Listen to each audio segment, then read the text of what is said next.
Hi everyone, and welcome back to the Southerner's Northern Garden. So today we are going to be pruning all of the hydrangeas in my garden, at least the various species. So at the end of this video, my goal is for you to know how to prune any hydrangea type in your garden. So we're going to be going over arborescens or smooth hydrangea, which is this incredible hedge here. That also applies to any other arborescens hydrangea as well, including Wee White, Ruby, any of the Invincible series and the Proven Winners lines.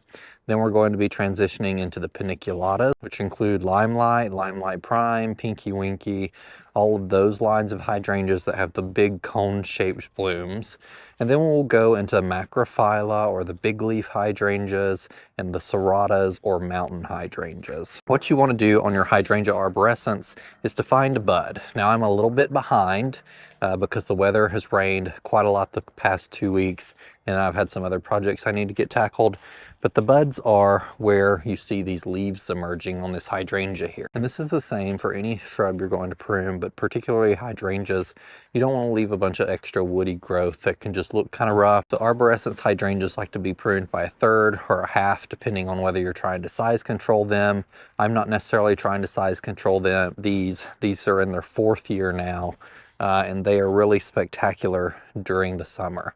And so I'm going to be cutting them down probably by about a third. So around this bud right here, all the way across. You also want to look for any dead, diseased, or damaged stems. Anything that's not very sturdy and doesn't support heavy growth, because these blooms get really heavy and they will break if you're not careful if they get too much weight on them. 𝗟𝗶𝗸𝗲 tends to not have that issue when it gets older.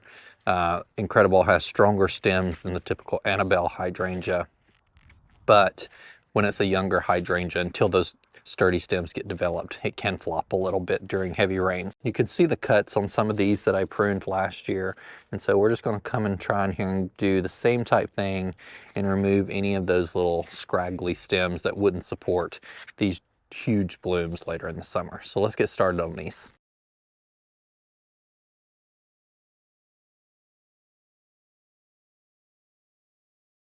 Okay, so now we have it in just a general mounded structure, which is what you're looking for. Now I'm going to go through and prune off any thin stems or weak stems. There's some that are kind of bending down just from the weight of the blooms last year. And I want to leave some of the skinnier stems. Anything smaller than a pencil you typically remove, but anything that's downturned, just kind of floppy, dead or damaged, go ahead and remove that now. That's going to include a lot of this growth towards the bottom here, because I don't want to encourage this floppiness. I'm going to go ahead and cut all of that back, including any dead growth that you see that buds have not came out on yet.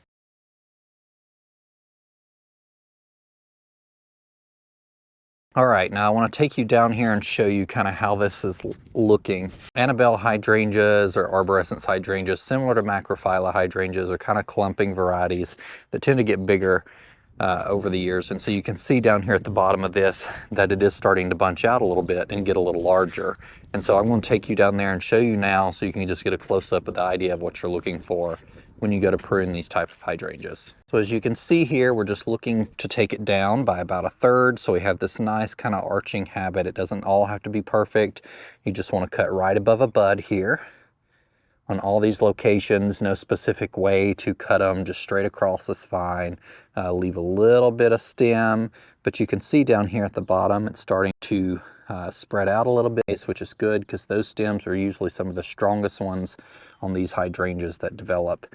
But you can see how old this hydrangea is, and some of the stems are really, really sturdy. And so those are the stems you want to remain. I did leave some that are a little smaller. These will get thicker over the coming year and support more weight on the branch system. And so while you want to remove anything that's usually not bigger than a pencil, just remember if you see some sturdy stems that you can leave those, and those will get bigger in the next season.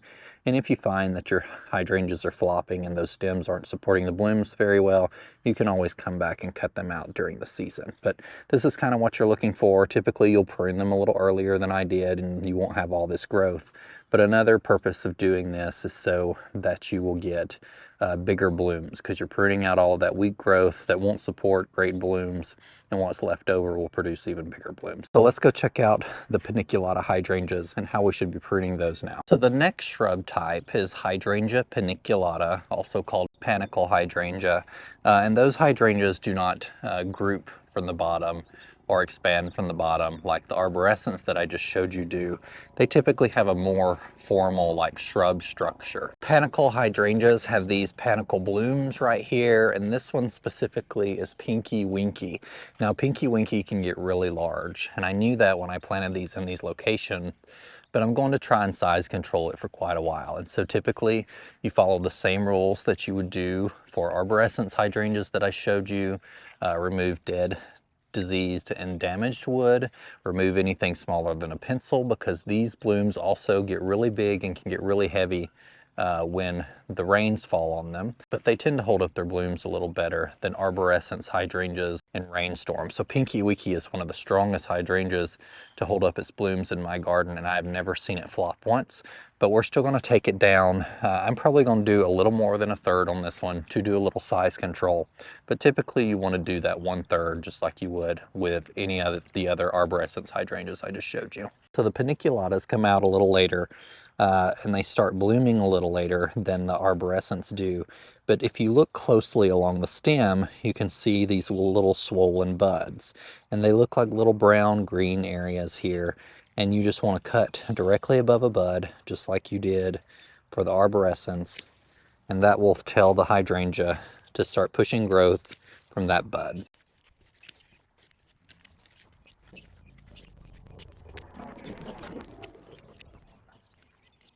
So here you can see we got the same thing going on. We just kind of did a rounded habit here, pruned back to a bud. So here you can see how much smaller these buds are than the arborescens hydrangeas. Probably I could do a little better. There's still some twigs here that can be broken off or pruned off, but otherwise this is kind of what you're looking for right here. Now paniculata also tend to come in a standard form, also called tree form, and I'm going to take you over and show you how to prune a tree form paniculata right quick, because I think that's important as well. Some people will want to leave them a little too large.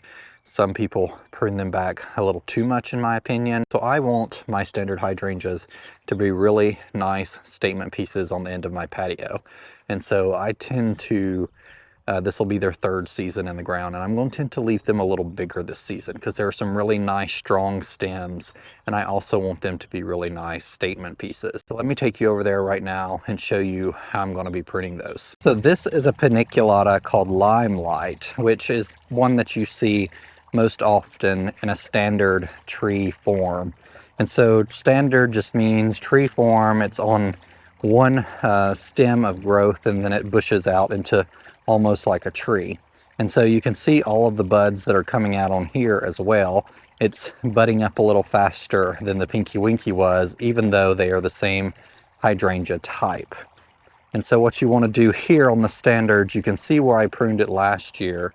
I'm going to take it down also by about 1/3 to 1/2, but I'm going to leave it a little larger than I did last year because there are a lot of nice sturdy stems on here, and I want those to support really large, beautiful blooms later in the summer when these start blooming. And so we're just going to cut these back as well, and I'm going to go back, like I said, probably about in this much, and leave it a nice rounded habit on these. You do want to kind of create a rounded habit. The paniculatas tend to grow straight up, but as the weight of the blooms come on, they will form a little more rounded habit. And it's really important for the tree form hydrangeas to remove those really thin, fragile stems, because they do tend to flop really badly and get more damaged or broken as those blooms are really, really heavy.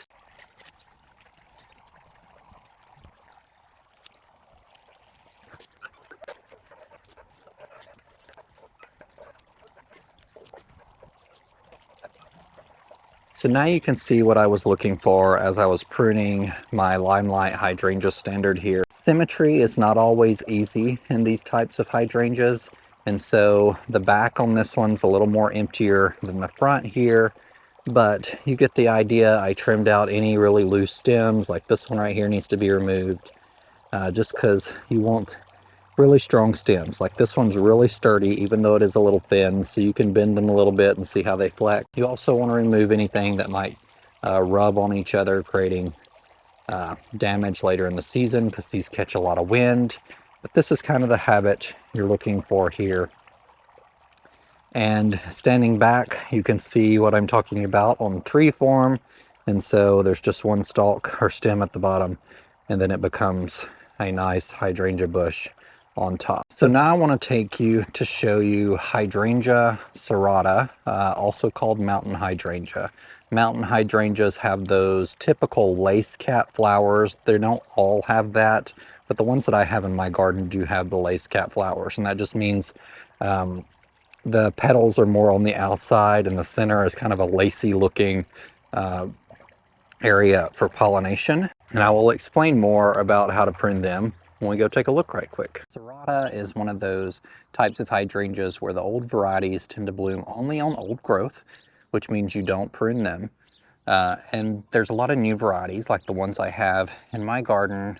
This one specifically is called Tiny Tough Stuff, and it blooms on old growth and new growth.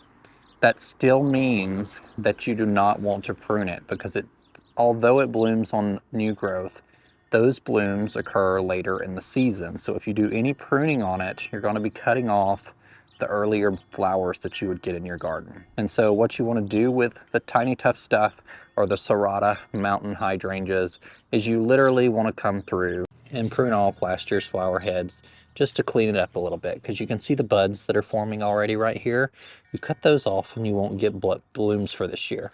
So I'm going to come through and just clean up the shrub and just clip off the tips. Also, of course, remove anything dead, dying, or diseased.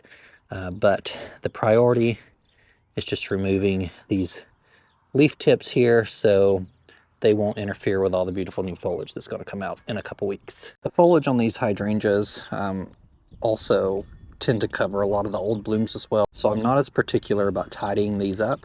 And on some of them you can actually see the various buds right here, and I cut it back a little farther till I saw a bud, because in the event I didn't, you might just have some dead brown growth at the end, and we don't want that in our hydrangeas. So just a small trimming, light trimming. Don't trim it by half or a third, just the little tips of the shrubs to bring it down to a bud if necessary. For example, this one could come down to these little buds right here if it needed to. So now that we've looked at the serratas, the only one left is 𝗟𝗶𝗸𝗲. Now 𝗟𝗶𝗸𝗲 is that typical hydrangea from the south, the pink, blues, and purple blooms, sometimes called mop heads. They are quintessential southern, I think, and I don't have many of them in my garden, or I didn't until last year. Those hydrangeas historically do not do well in the north. In my zone 6, the buds are not hardy enough. We have late frost and freezes, and the buds, if we get a late freeze or a late frost, don't survive, and then you have the potential of not getting any blooms on your hydrangea that coming year. So what I recommend for someone who is not pruning your hydrangea, which 𝗟𝗶𝗸𝗲s, you want to treat them the same way I just showed you on the serratas. If you're not getting blooms on your 𝗟𝗶𝗸𝗲 and you're not pruning it, it probably needs to come out, because it may not be hardy enough to withstand blooming in your zone. Now there are new varieties on the market within the past few years that bloom on new wood and old wood, similar to the serratas I was just talking about, and those are the ones that I've started introducing into my garden. Because of our late freezes and our bad winters, they bloom on old wood, which means they set their buds for this year on last year's growth. So in the event we have a really bad winter, or the buds aren't as hardy, or we have a late freeze, we may not get flowers early in the spring. But because those hydrangeas also set buds on new growth, that means any of the new growth that pushes out this year, it will also produce buds along those stems. That means we will definitely get blooms sometime in the season. It may be later summer before those show up, but if you're interested in 𝗟𝗶𝗸𝗲s in your hydrangea, and they are a beautiful hydrangea, you definitely want to select those varieties that bloom on old wood and new wood. And I'm going to take you and show you one that I've introduced to my garden, and I've kind of set the standard for the ones that I'll probably be introducing in my garden from now on. So 2 years ago, I picked up this hydrangea called Bloom Struck by Endless Summer. And so it is a hydrangea macrophylla that blooms on both old wood and new wood. It tends to have these reddish stems, which are really interesting. And it reliably rebloomed for me. So I picked it up on clearance at Home Depot. They were on the dead plant rack, as we like to call it. And I brought them home. They looked really bad and I wasn't even sure that they would make it, but I brought them home and I gave them a nice fertilizing feed in late summer, early fall, and got them planted in the ground, and they started producing and almost put a bud and a flower on for me that fall. So I knew immediately that those would be great hydrangeas for my garden because they're blooming even in October. And so after that year, they bloomed reliably for me in the spring of last year. And so Home Depot had a bunch on clearance this past fall, and I picked up a lot more of them. I think there was around 16, 10 to 15, 10 to 16 in the little 1 gallon pots. And I think I paid $5 a piece for them. And so I put them all under this willow because Hydrangea macrophylla do like a little shadier location. But we're starting to see some new growth push out from the bottom of them, which is good. And you still, even though these can produce buds on old growth and new growth, you want to treat them the same way that I was telling you to treat the serratas. So you basically want to come through and do the same thing. You just want to kind of clip off the tips here of the shrubs. Now, these are putting out growth a little later. You can see it coming from the bottom right here. When they actually start producing buds a little better along the stem here, if you can see them, then you can come in and prune them a little later. So like this one right here, you can kind of see that bud there. I'm going to go ahead and prune that one back just like I did on the serratas, just above that bud. But I am personally going to hold off on pruning these for a few more weeks because these also came from the dead plant brack. I want to make sure I'm not pruning out any growth that appears damaged or dead. I want to just give it a sufficient time to wake up. But that's typically how you want to prune your macrophyllas, either not at all, or just the tips of them to the extent you still have blooms hanging around next in the spring. Now that covers all of your 4 primary hydrangea type varieties. Now a hydrangea that I don't have in my garden to show you right now is Hydrangea quercifolia, also known as Oakleaf hydrangea. And the Oakleaf hydrangea that I planted last year did not make it, so I removed it and replaced it with the black lace elderberry that I went over in my last video, or a couple videos ago.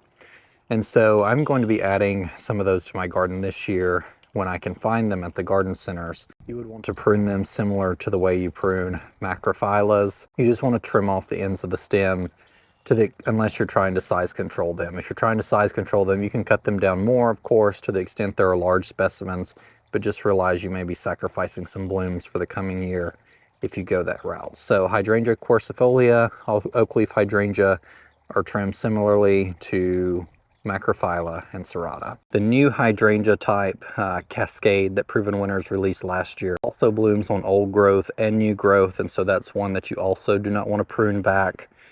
Since that one is new to the market, we'll be seeing how that one performs for me this year. It's still really tiny, but it seems to have survived winter really well.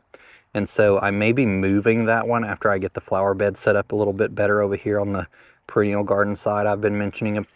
But until I get some more design structure in place, I'm going to hold off. But it'll eventually get big enough that I would have to move it, so I'd rather move it this year than in coming years. But I hope this video was helpful for y'all who may have issues or concerns about pruning your hydrangeas. They're not difficult. Just understand that if you are pruning your hydrangea and you're not seeing blooms, it's likely one that may bloom on old growth. And so wait a season and don't prune it at all. And if you still don't get blooms, maybe consider throwing that hydrangea away. Or if you have a friend who lives further south, giving that hydrangea to your southern friend that might do better in their garden. But thank you guys for joining me. If you have any questions about hydrangea pruning, feel free to drop them below. And remember, in a world full of hate, be a light. Take care, everyone. Bye.